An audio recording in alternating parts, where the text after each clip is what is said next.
Is DCIS breast cancer often overdiagnosed? Imagine discovering a tiny abnormality in your breast during a routine scan and wondering if it really needs treatment.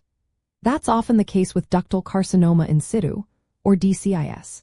It's a condition where abnormal cells are confined within the milk ducts of the breast and haven't invaded surrounding tissue. Many women find out about DCIS through screening mammograms, which are designed to catch early signs of breast changes. But here's the key point. Research shows that many cases of DCIS may never cause symptoms or threaten a woman's health if left alone. Overdiagnosis means detecting a condition that would not have caused problems during a person's lifetime. Studies estimate that between 20% and over 90% of DCIS cases might be overdiagnosed, depending on how researchers define and measure it.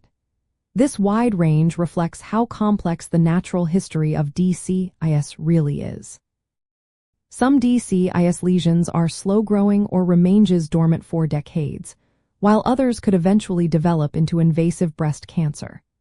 Autopsy studies have found that between about 6% and 18% of women who died from other causes had undetected DCIS, suggesting many of these lesions never caused issues during life.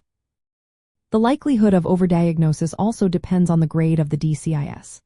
Low-grade DCIS, which tends to grow very slowly, has the highest overdiagnosis rates, estimated at over 60%. Intermediate-grade DCIS has a similar pattern, with over 50% possibly being overdiagnosed.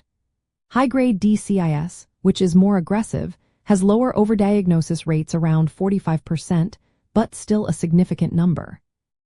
Despite the uncertainty, most women diagnosed with DCIS opt for immediate treatment, like lumpectomy or mastectomy, often combined with radiation therapy.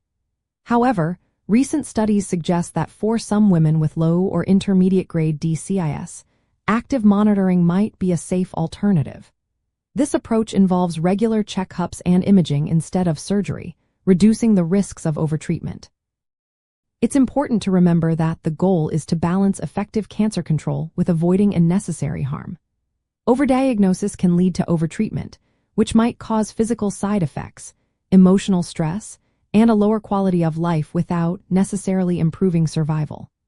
Ongoing research and clinical trials aim to better identify which cases of DCIS need treatment and which can be safely observed. In the end, understanding that not all DCIS cases are the same helps us see why personalized care is so important. If you or someone you know is facing a diagnosis of DCIS, talking with healthcare professionals about the latest evidence and treatment options is essential.